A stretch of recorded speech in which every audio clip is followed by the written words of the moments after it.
B. Collins. Peter B. Collins, news and comment. It's Wednesday, May 27th, 2020. There's some developments in social media aimed at trying to control free expression. Some of it is related to our dear tweeter, but the controversy between Trump and Twitter is something that's being widely reported in the mainstream corporate media. So I want to lead with the other, what I consider to be more concerning development in the social media world today. And I didn't find anything about it in my survey of the media outlets that I do on a daily basis, the LA Times, San Francisco Chronicle, New York Times, Washington Post. No, this came from Electronic Intifada. The news that Facebook has hired the former Director General of Israel's Justice Ministry as a member of its new oversight board. Now, this is an attempt to this oversight board is an effort by Facebook to create a structure for what they would consider to be rational censorship.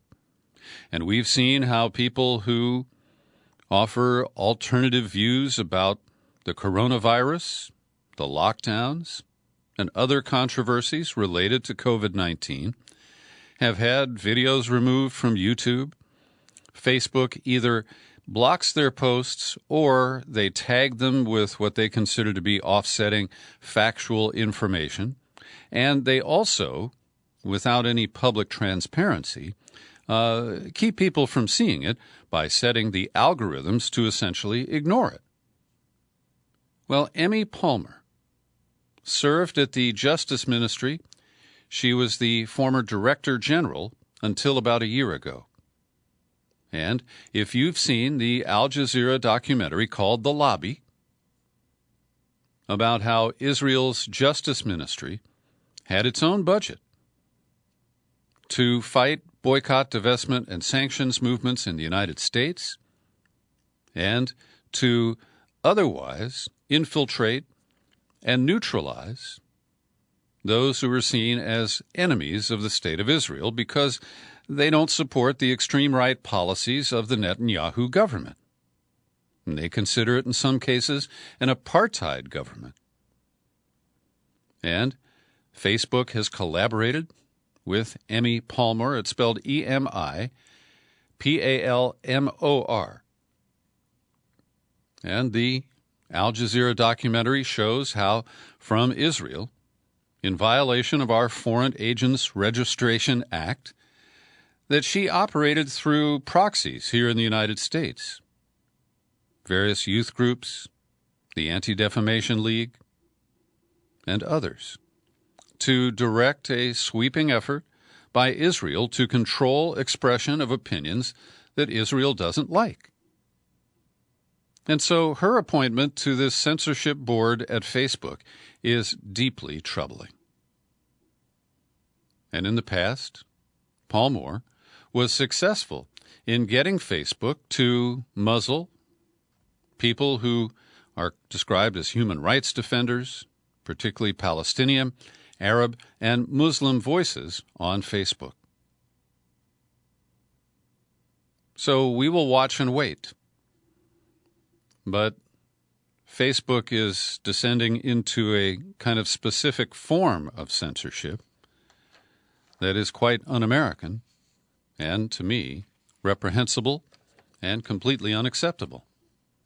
Now to the story that's widely being covered, and the way I frame it is, will Trump shoot himself in the phone? Because, we heard all about the Russian meddling in 2016, but it was the Trump campaign's very successful use of Facebook that allowed it to target, using Cambridge Analytica's data, and $80+ million in Trump campaign funds, to target racist messages at people who they had identified as racists, for example. So Trump has not been censored or brushed back, to my knowledge, by Facebook recently. But our dear tweeter is really pissed at Jack Dorsey and Twitter. And it's because yesterday they applied a fact-checking tag and essentially declared that a series of Trump tweets attacking mail-in balloting were unsubstantiated. Now, this is such a timid step by by Twitter. And as you know, for over a year now, I have been advocating that they must discipline Trump by suspending him or by terminating his account. But his Twitter base, the mob that follows him online, is now up to 80 million.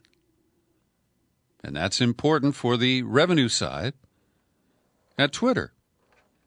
So they're trying to do the impossible here, which is to get Trump to accept some restrictions on his tweeting while keeping his base there and generating revenues from it. So Trump is hopping mad, tweeting, of course. Republicans feel that social media platforms totally silence conservatives' voices. Now, this is just so irrational. Trump has enjoyed unfettered access to Twitter, using it to smear people, lie about them, attack them unfairly, to put out his alternative facts, many of which are just so obviously false on their faces. And so he tweeted on, "We will strongly regulate or close them down before we can ever allow this to happen. We saw what they attempted to do and failed in 2016. Yeah, they failed to restrain you in your lies, dude. We can't let a more sophisticated version of that happen again." Now, this is just so idiotic on so many levels. Because maybe there are other conservatives who feel they have been silenced on Twitter, but Trump is not among those victims.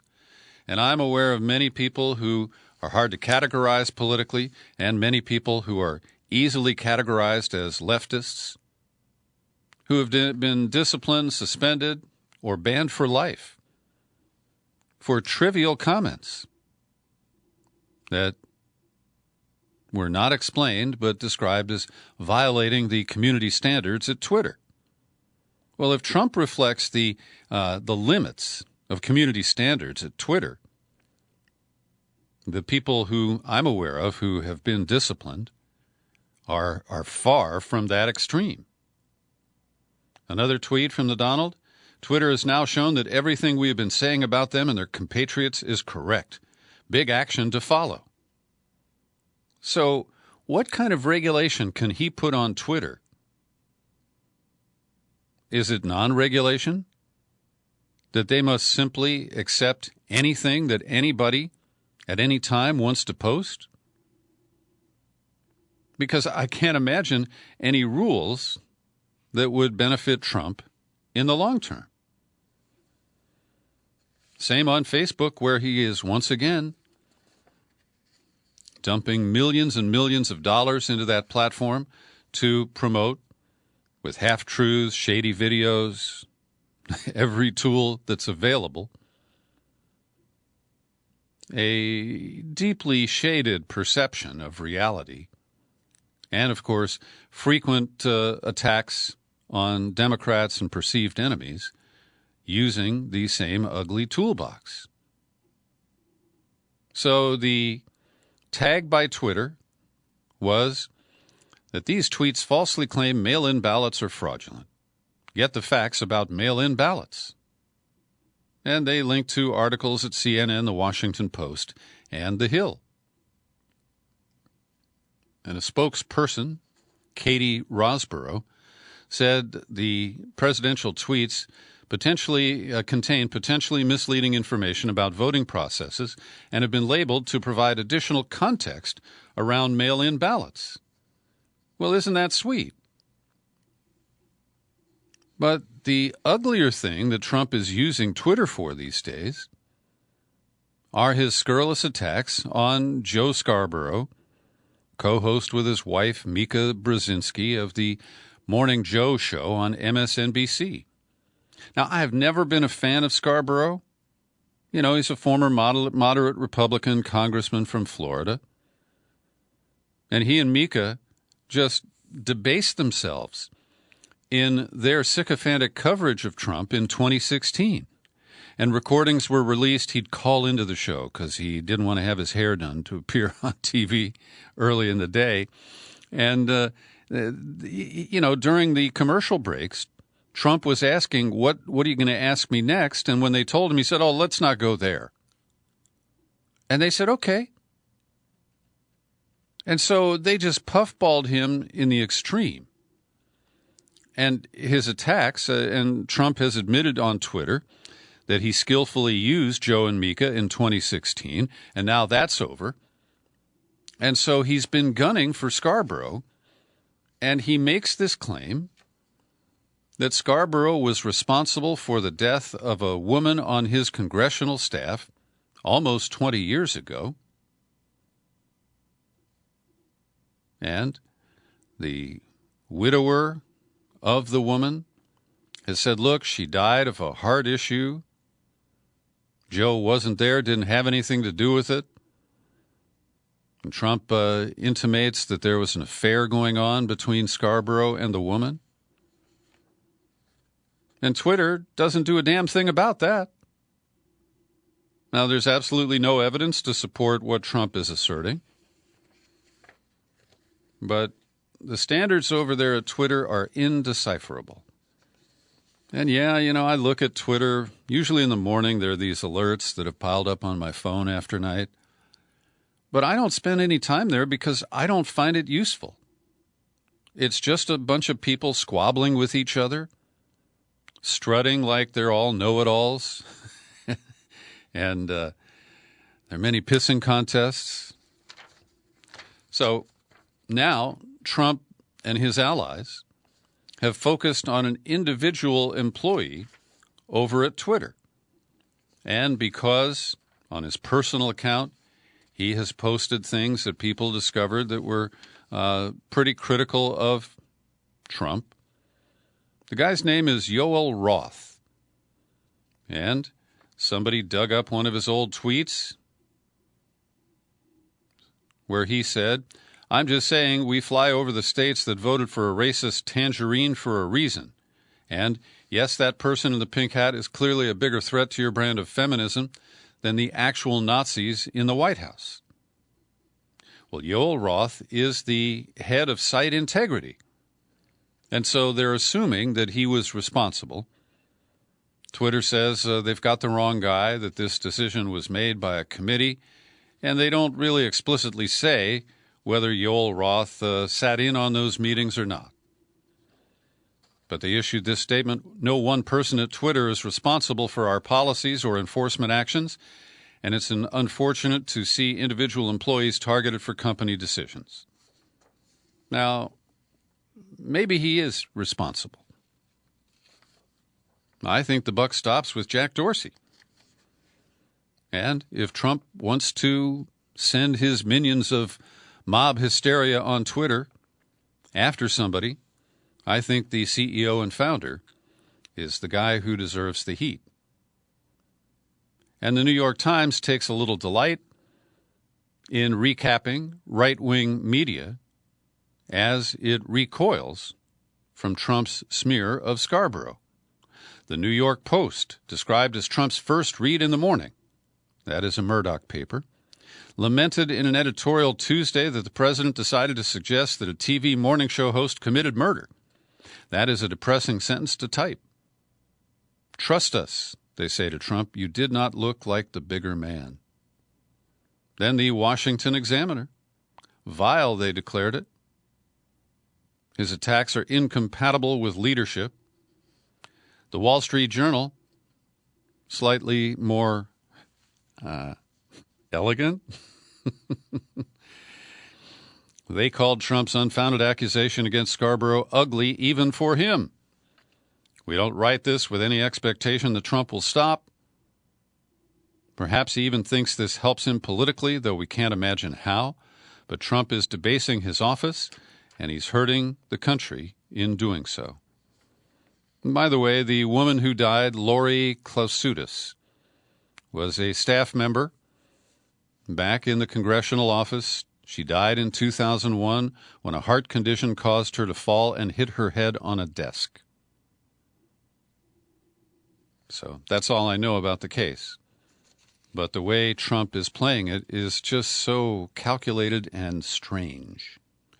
Now, he continues his tirade against mail-in balloting, and now California is the target. And for those outside the Golden State, can I just let you know that I'm the guy who goes to the polls because it's a ritual I enjoy. But everybody I know votes by mail. And in the March primary, 72% of the votes were absentee ballots. And the governor has ordered that every registered voter be sent a mail-in ballot for the November election as a, safety measure because of the virus. And this offends Trump, who just goes bonkers, right? The governor of California is sending ballots to millions of people. Anyone living in the state, no matter who they are or how they got there, will get one. This will be a rigged election. No way. Now, Trump doesn't have a prayer of carrying California, so why does he care? He has already lost California, no matter what kind of balloting is used. And the idea that there is rampant voter fraud is a fiction. And I will support Twitter. I think they're lame to limit it to that, but they are correct to call it false. Another tweet. Oh, actually, this is a statement from the Republican National Committee. California Democrats have proven more than once they're willing to use this pandemic to implement illegal changes to elections in their state. Newsom's executive order is a brazen and unconstitutional power grab.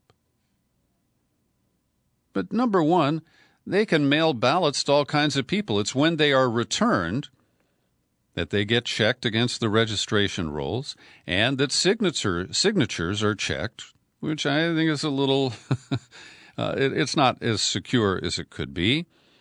But, if somebody doesn't know how a person's voter registration form was signed, an effort to copy that signature is probably going to fail. And so if a dead person tries to vote and their name isn't on the rolls, if you have other people filling out the ballots, there is still that measure of who signs off on the envelope. And so this is just more hysteria generated by Trump. And they quote one law professor in the San Francisco Chronicle article about it, that it appears he is laying the grounds to say that the election was rigged if he loses. But this is a pretty lame effort, particularly here in California. Then we learn that there is quite an infrastructure behind this effort to restrict mail-in voting. And guess who's involved? The Koch brothers, and one of them died, but we still call them the Koch brothers. Betsy DeVos's family, that's Rich DeVos, the Amway fortune. And it's now called, Orwellianly, the Honest Elections Project. But it used to be called the Judicial Education Project. And it's a dark money conservative group. It's already dropped $250,000 in advertisements in April warning against voting by mail, accusing Democrats of cheating. And I'll remind you that the most recent case of harvesting of absentee ballots was a scheme by Republican operatives in North Carolina that led even North Carolina to call that election void and run a replacement election. This project is closely linked to Leonard Leo, one of the most powerful people in Washington. And, of course, this is the same group that was behind the Supreme Court picks of Brett Kavanaugh and Neil Gorsuch. So Trump's tweeting is not accidental. It's stupid. But it is part of a larger orchestrated effort. A good piece by Gabriella Novella. She is the election integrity reporter at Who, What, Why, and I interviewed her for a podcast over at Who, What, Why that was posted last week. And she notes that back in 2018, voters in Florida overwhelmingly approved a constitutional amendment, number 4, which restored voting rights to individuals with past felony convictions automatically upon the completion of their sentence.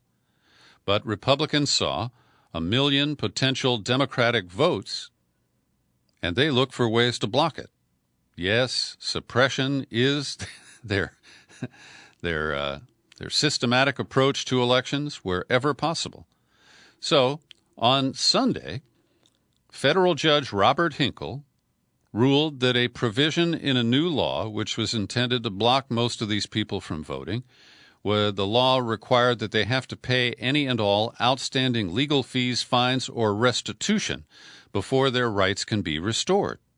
Well, it turns out that 8 out of 10 of these people with past felony convictions who become eligible to vote still owe some money, more than $500 in legal obligations. So this was a way to really frustrate the will of voters and find a way to block these ex-felons from participating. And the people who brought a lawsuit that the judge ruled in favor of called this a modern-day poll tax. They just forgot to mention Jim Crow. Well, I want to mention that I received last night a request for a grant from the Peter B. Collins Podcast Community Fund. The email comes from Caroli Bozen, who is located in North Royalton, Ohio. He says that's about a half hour south of Cleveland. And with his wife, Irene, they are both retired high school teachers. Their home is a little farm south of Cleveland. They grow organic produce to supply the family with healthy food. He says, we don't have much money, but we make do. What we lack in finances, we more than make up for with the love and affection we get from our kids and grandkids. But he said that times are tough and money is tight, and $100 could make a difference. So I wrote back and I said, happy to send you a check, but let me ask you, since you're growing fresh vegetables, do you have enough produce to share with others in your area? So I offered to send him $200 if he would share food with 2 or 3 families who are hitting the wall themselves and can't afford fresh food. It's not available at the dollar store, you know. So Caroli wrote back, you succeeded in surprising us. Absolutely. We will share our peppers and tomatoes and everything else with our neighbors in need. We will have many different vegetables in abundance by July and August. And if I happen to be in the area, he would welcome me to stop by. I don't plan to be in northern Ohio this summer. Caroli or Caroli, I'm not sure exactly how you pronounce your name. But I think this is a great exchange because you'll get extra cash. It's kind of an indirect barter effort, and you can share the intention of me and my listeners to help people who are having a hard time because of the impending depression and the impacts of COVID-19. So if you can use a grant or someone you know you want to nominate, all you have to do is drop me an email, peter@peterbcollins.com. We have plenty of funds. I'm not putting out any requests for new donations until we get close to handing out what we already have. But just address that email to peter@peterbcollins.com. And as you can see, we have not turned down any requests. So you're aware now that the ugly history has repeated itself. You remember how Staten Island cops took down Eric Garner in a chokehold. And he was a big black man who had offended the officers because he was selling individual cigarettes to make a little money to jingle in his pocket. Eric Garner was quoted by passers-by as repeatedly saying, "I can't breathe." So this played out again the other day in Minneapolis. And for the best coverage of this, I would invite you to follow the link in my show file to Mint Press News and its excellent reporter, Alan McLeod. Mint Press and Manar Mahawish are based in Minneapolis, St. Paul. And they identify the cop who was seen with his knee on the neck of 46-year-old African-American George Floyd. And echoing Eric Garner, Floyd kept saying, "I can't breathe." And Officer Chauvin, Derek Chauvin, was seen with his knee and nonchalantly his hands in his pockets, like he was just waiting for his suspect to pass out. And the details I know of the case are that George Floyd was suspected to have been involved in some kind of forgery. He was forcibly extracted from his car, and apparently there's another video of that. But as he was held in this, he had handcuffs on, he was not armed, he was on the ground, and his body appeared to be partially under the police SUV. And people who were watching this and videotaping it said, "You're fucking stopping his breathing there, bro." Now, Chauvin, according to this report, has killed multiple times before while in uniform. He has shot and wounded others and is well known to local activist groups. And then they shift the focus to Minnesota Senator Amy Klobuchar, who was running for president in this cycle. And she issued what they describe here as a very tepid statement, describing the police killing of an unarmed black man over an alleged forged check as merely an officer-involved shooting. Now, there was no shooting. This was a brutal death by asphyxiation. Klobuchar also called for a complete and thorough outside investigation into what occurred, and those involved in this incident must be held accountable, she said sternly.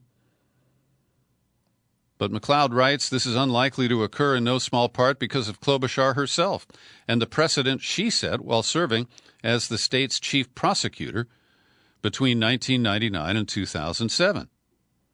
In that time, she declined to bring charges against more than 24 officers who had killed citizens while on duty, including the same guy, Chauvin, who shot and killed Wayne Reyes in 2006 and would later go on to shoot more civilians while in uniform.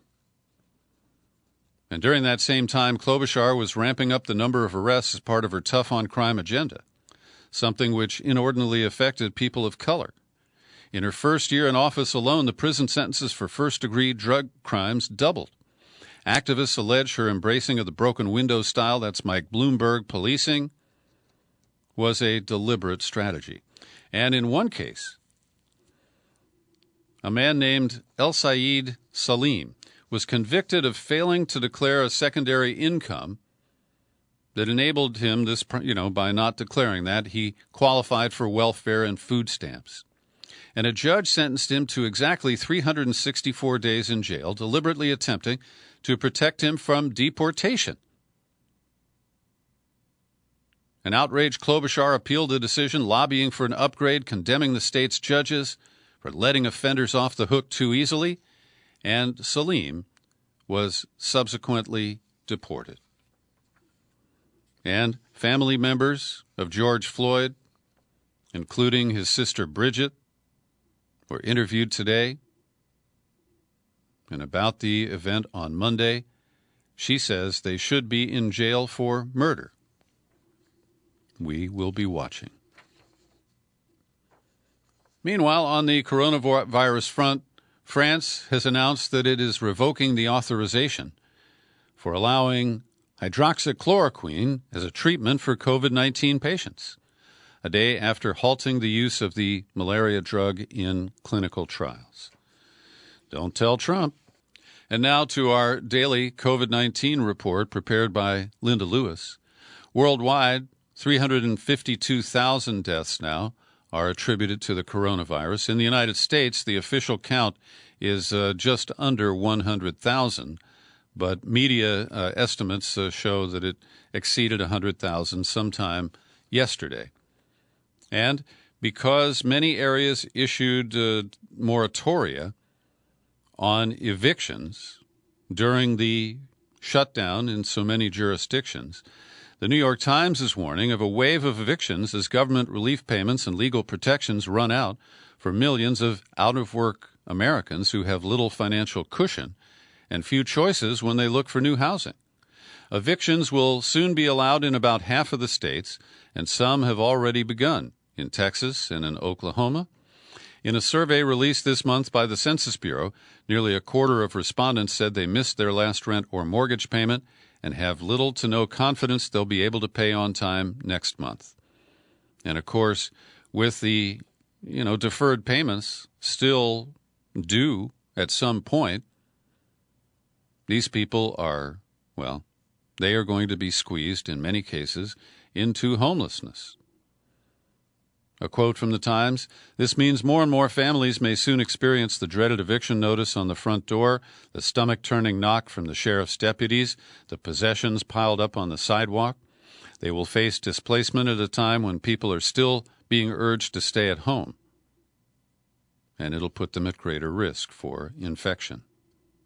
Linda also notes that the Equal Employment Opportunities Commission is reminding Americans that EEO laws, including the Americans with Disabilities Act, continue to apply during the COVID-19 pandemic. They do not interfere with or prevent employers from following the guidelines and suggestions made by the CDC or state and local public health authorities about steps that employers should take regarding COVID-19.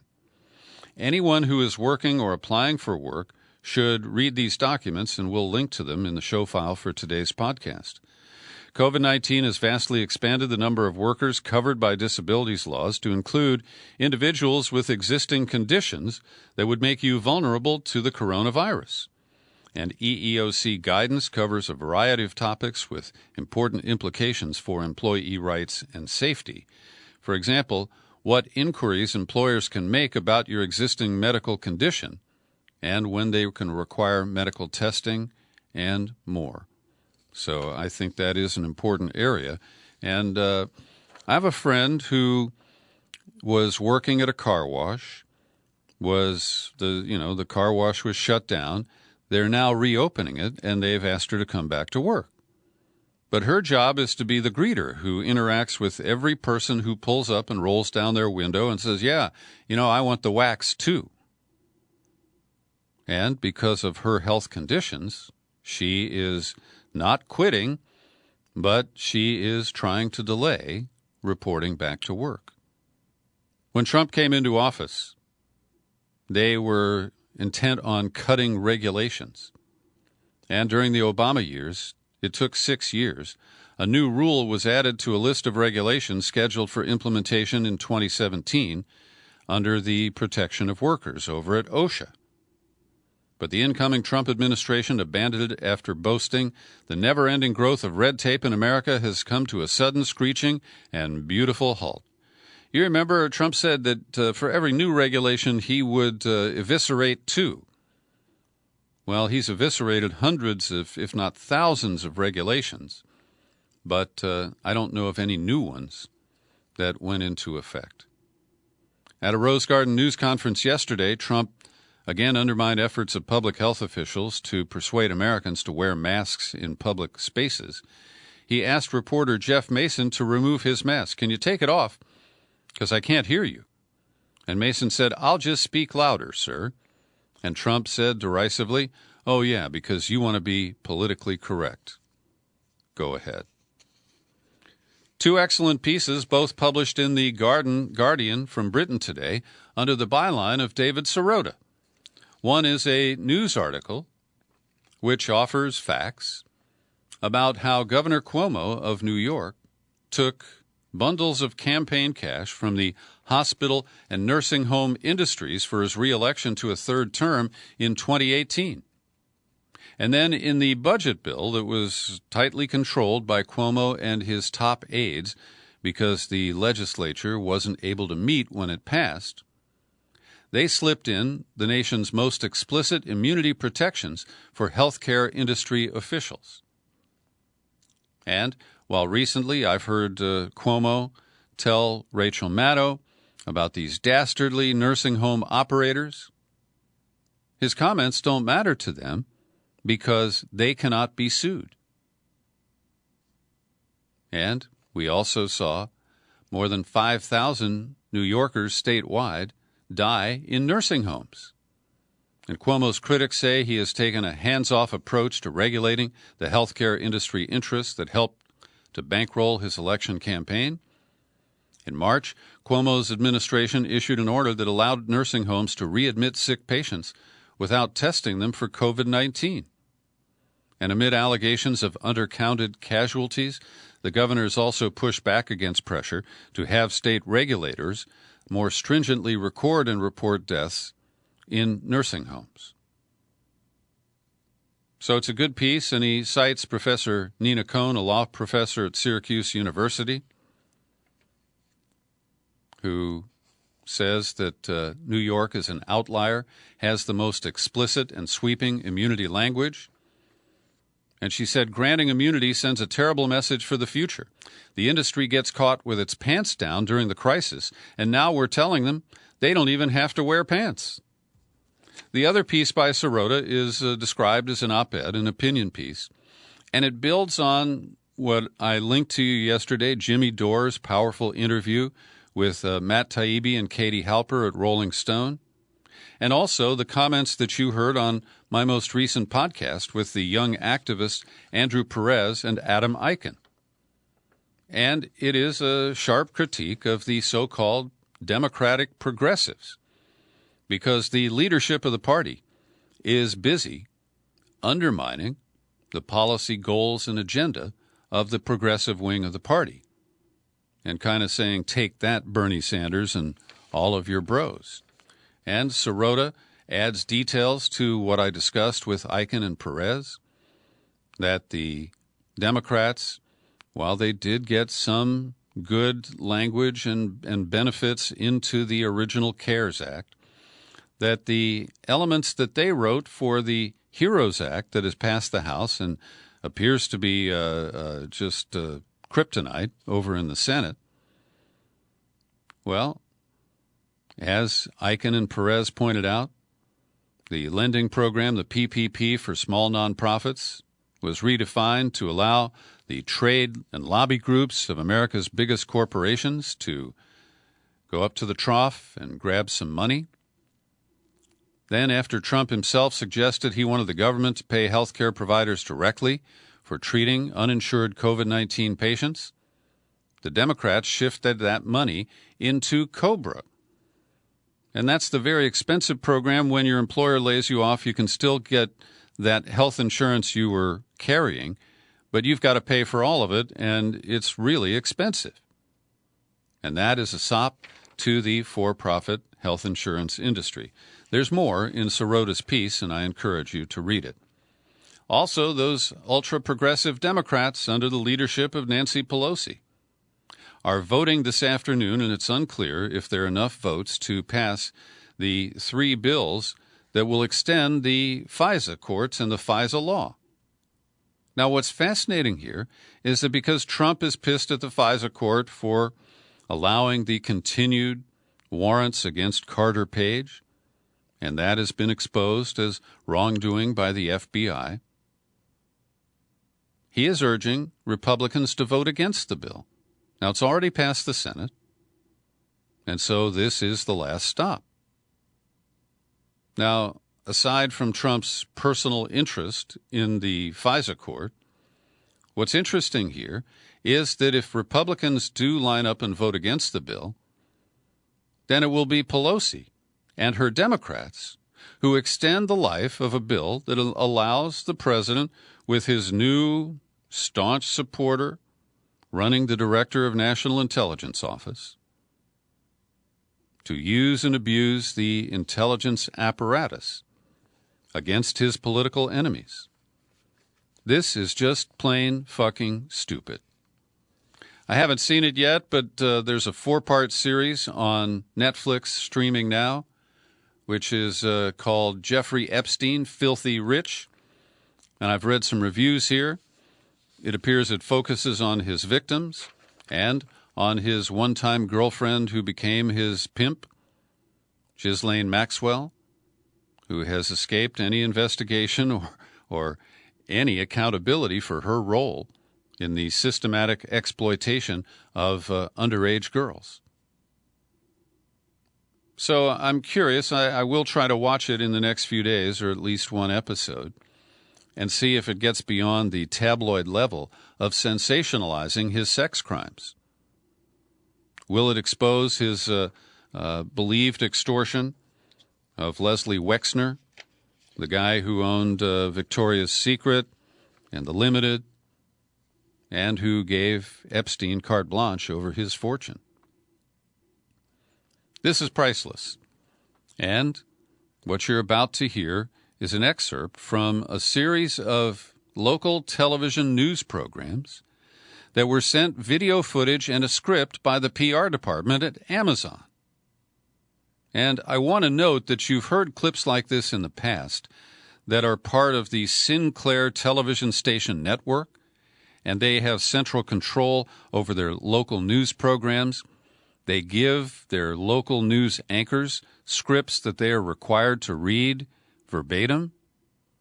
But in this case, it wasn't Sinclair management. Apparently only one Sinclair station is among the 11 that fell for this propaganda campaign run by Amazon's PR department. And they were trying to burnish their image as a safe workplace after there were walkouts, and they fired the guy in Long Island who was a leader of those asking for safer working conditions in the Amazon minimum wage warehouse operations. So listen to this. As clip to clip, you will hear these different anchors reading the exact same script as what we call B-roll, pictures that were supplied by Amazon about their super clean and healthy warehouse operations were rolling behind the voiceover. Of Americans staying at home are relying on Amazon. Millions of Americans staying at home are relying on Amazon. Millions of Americans staying at home are relying on Amazon. Millions of Americans staying at home are relying on Amazon. Amazon has transformed its operations in response to COVID-19 to protect employees and keep packages flowing. Amazon has transformed its operations in response to COVID-19 to protect employees and keep packages flowing. The company is keeping its employees safe and healthy while still delivering those packages to your doorstep. The company is keeping employees safe and healthy. The company is keeping its employees safe and healthy. The company is keeping its employees safe and healthy. The company is keeping its employees safe and healthy. The company is keeping its employees safe and healthy. The company is keeping its employees safe and healthy. The company is keeping its employees safe and healthy. It spent $800 million on increased wages and overtime pay during the pandemic. It has spent $800 million on increased wages and overtime pay. Now, most of these are smaller markets. I saw Palm Springs. Where's WTVM? I'm not sure. Anyway, this is a cheesy stunt. Number one, it shows that local stations are so cheap and so lazy that when a big company like Amazon feeds them a script and footage, they don't even bother to rewrite it. They just deliver it verbatim. And Amazon has stressed that they didn't pay the stations to do this. They just gave it to them. And we used to call these VNRs, video news releases. And you can't get the big stations in the big cities to play ball with you. But when there are only two people, an anchor and a reporter, on a shift in a local TV newsroom, these kinds of corners will be cut, and savvy PR people know all about it and how to exploit it. Yesterday, I was sharing with you the important investigative reporting of Ben Norton at the Gray Zone, exposing how The Intercept bungled its investigation of reality winners, leaks of classified information, and she wound up with more than a 5-year prison sentence. And Kevin Gostola, over at Shadowproof, details the efforts by Reality Winners lawyers to get her released on a compassionate basis to home confinement. She has served more than half of her 63-month sentence. She's got 19 months remaining. But the Justice Department and the judge claim that the prison where she is has great medical facilities and that she's probably better off there. I mean, this is just so disingenuous. And just like Chelsea Manning was given the contempt citation that put her back in prison for almost, I think it was over a year, and then a $400,000 fine. This is true injustice aimed at whistleblowers. When people like Michael Cohen and other connected grifters like Paul Manafort can get favorable consideration for early release from a federal court. And I've seen a lot of noise coming out of Detroit because Kwame Kilpatrick, who was their deeply corrupt mayor and who was convicted and sentenced to 27 years in federal prison, he served about a third of that, 7 years, and he applied for the same kind of release. Now, I know that Detroiters are really pissed at Kwame. But how different is his case from Paul Manafort or Michael Cohen? Michael Cohen hasn't served a third of his term. Paul Manafort has not served a third of his term. Maybe you need to know that Kwame Kilpatrick is black. A week ago, I reported, based on the Murdoch New York Post, about the highly edited phone call between Joe Biden and the former president of Ukraine, Petro Poroshenko. Now, Poroshenko was in office, and he told in this, like I say, heavily edited phone call, he told Biden that he had fired the prosecutor because Biden demanded it, and Biden said, we'll cough up the $1 billion so that I promised you. And I haven't seen a single other report about that, even to, explore whether the edited audio and video are accurate. Interesting how the media is protecting Joe Biden. And finally today, this is not news, but it is confirmation. The Trump Republican tax cuts that were rammed through at the end of 2017, we were told would stimulate the economy, increase wages, lead to more hiring, and bring home offshore capital. Well, some offshore capital came home because of lower tax rates. And then that money was stuffed into the pockets of executives, used to buy back stock to make those executives even wealthier. And it didn't change the trajectory of the economy, which continued on the growth phase that started during the Obama administration. And another failure of the Democrats that I've pointed out recently is that to pay for the coronavirus relief packages, they should be proposing repeal of those 2017 tax cuts. But they don't, because I guess too many of them benefit from them. Thanks for listening to my daily news and comment podcast. You're free to share it all over the place. You'll find it on YouTube. I remain Peter B. Collins. Happy trails to you until we meet again. Happy trails to you. Keep smiling.